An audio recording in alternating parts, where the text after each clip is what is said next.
the land. When the French came in, remember, people was already there.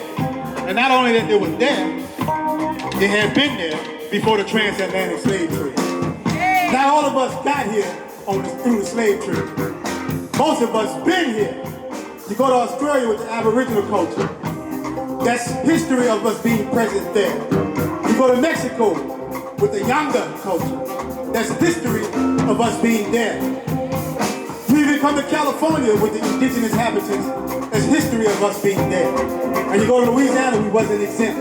We have mounds in northern Louisiana with the Washington Nation. The French came in, there was this land that was the home of nations. And back then, the indigenous troops was the Houma, the Caddo, the Shaka, which we call Choctaw, the Washita, the Seminole were renegades that eventually came around, and the Caddo. And one thing that happened was the indigenous that rebelled against slavery ran off into the Maroons. And the Maroons are areas away from the city where enslaved people ran to for refuge. Right? Now, here come those boats directly from Africa. Remember, we came 100 years after they went to Virginia and St. Augustine, Florida, 1719. There was a ship called Ouida from Benin. There was another ship called Aurora from the Dawn. There was another ship called Dulac Dumaine, right? We came in, those Africans that rebelled, they ran off into the Maroons with the indigenous. We made families. We found out our cultures were more similar than different, right? Now, those descendants of those babies that we made here, right? When the French decided they were gonna do this thing called a Trail of Tears. So those that rebelled were still on their land. They still own the original land patch to their land. That was West Florida. Remember, Louisiana wasn't a part of America to date, so the term Native American did not apply. So what Haiti did, what the French did, they came in with the sugar. We already had the tobacco from Africa. They came in with the tobacco. We already had the coffee from Africa and the indigo. So the crops of the sugar, they did the same thing in Brazil, and they also did the same thing on this island of Saint Domingue called Haiti. And what happened in Haiti was they burned down the cane fields, they burned down the sugar plantations and the coffee plantations, right? It disrupted the economy in France as well as in New Orleans.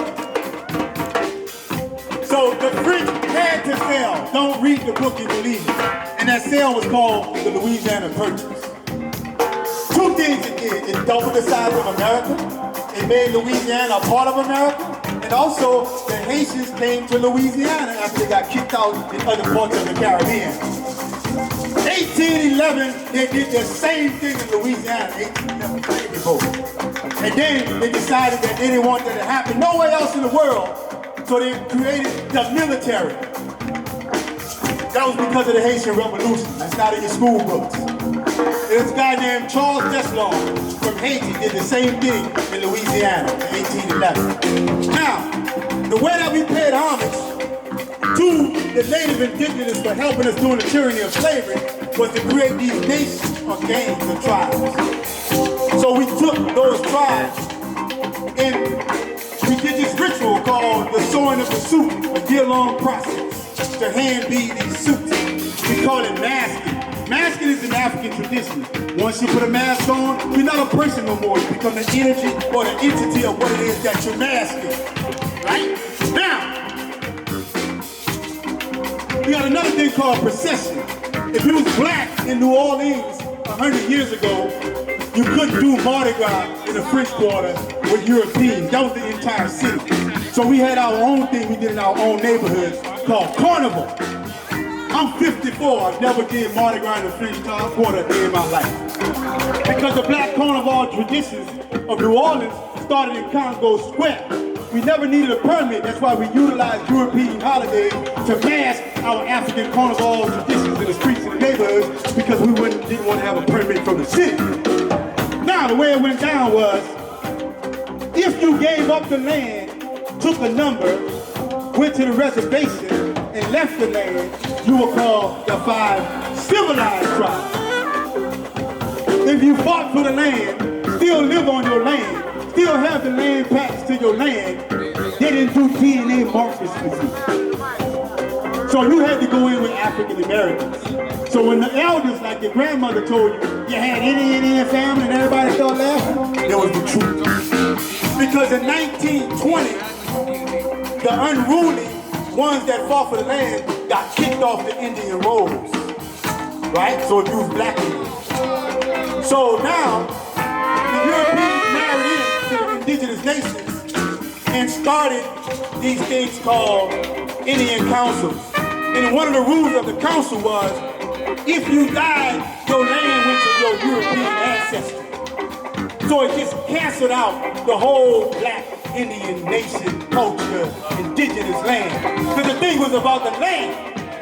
If they could tell you that you came from Africa and you was never on this land before the transatlantic slave trade, it disconnected you from the land. So when you lost the land and it did land titles, you was nowhere in the picture. So it happened all over the world. So this thing that we call a black mass in Indian is a revolutionary culture that started out of resistance. So the music came with it, the spirit came with it, the language came with it, the blood came with it. Then it came this big old highway called Interstate 10. And it brought all these people from Louisiana through Texas to California, and it made me meet this brother called Marcus L. Miller. He had the vision with this beautiful center that have all this history and bring this experience together. And so be the beginning of the new revolution from LA to LA, from beat to beat, from this funky ass band that we got here.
your pets